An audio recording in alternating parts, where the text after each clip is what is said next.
Tani Lovers, Anda kembali menyaksikan program Kabar Tani bersama saya Vika Novianti. Menteri Pertanian Syahrul Yassin Limpo Selasa 7 Desember 2021 bertolak ke lokasi bencana erupsi Gunung Semeru, Jawa Timur.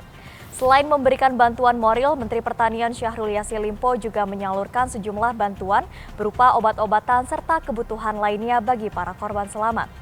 Lalu seperti apa upaya yang dilakukan Kementan dalam membangkitkan lagi sektor pertanian di daerah yang terkena bencana erupsi Semeru tersebut?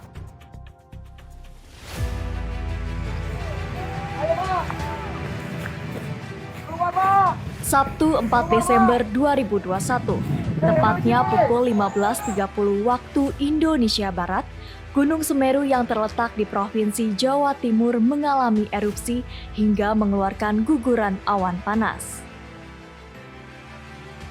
Peristiwa bencana alam itu pun membuat warga di sekitar Gunung Semeru panik menyelamatkan diri serta barang berharga mereka. Tak terkecuali sektor pertanian seperti peternakan, perkebunan, dan lahan pertanian lainnya juga terkena dampak akibat bencana tersebut.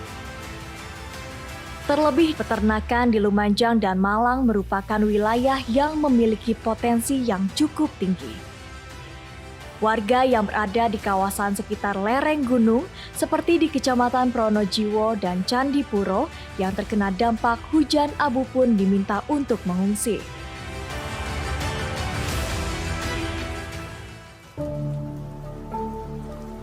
Setelah peristiwa bencana erupsi tersebut, Menteri Pertanian Syahrul Yassin Limpo beserta jajarannya Selasa 7 Desember 2021 langsung bertolak ke lokasi bencana.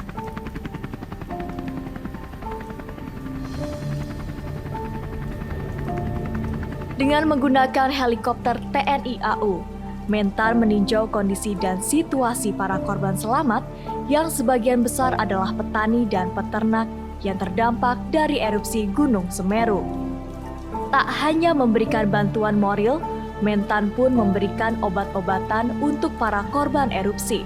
Sedangkan untuk membangkitkan sektor pertanian di daerah yang terkena bencana, Kementerian Pertanian juga menyalurkan bantuan berupa benih jagung, benih padi, bibit kopi Arabica untuk luasan lahan 847 hektar.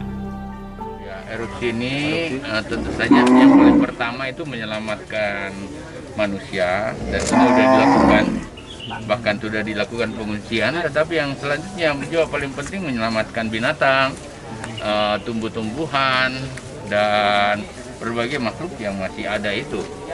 Oleh karena itu saya di sini mengikuti apa yang menjadi orientasi dari Bapak Presiden untuk kita memberi perhatian kepada yang terdampak dengan erupsi ini. Kementan mempunyai 3 agenda di sini. Agenda darurat seperti ini sekarang. Yang kedua, agenda temporary, menyelamatkan yang masih bisa diselamatkan, kemudian segera merecovery yang bisa ditanam. Kemudian agenda permanen tentu perbaikan irigasinya kembali, bla bla, yang pasti saja infrastruktur itu terdampak. Jadi ada 3 agenda kita di sini dan mulai hari ini secara serius kita tangani dan secara maksimal insya Allah menyelamatkan yang ada. Selain itu juga Menteri Pertanian memberikan bantuan ternak berupa sapi dan kambing berjumlah 174 ekor serta rumput, pakan ternak, dan konsentrat.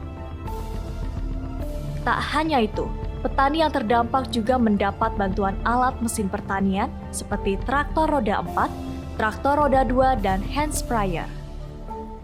Seluruh pengendalian pertanian yang terkait dengan tanaman pangan, hortikultura, dan juga perkebunan, ada BPP, Balai Penyuluh Pertanian, yang akan menjadi pos induk kita untuk memonitor.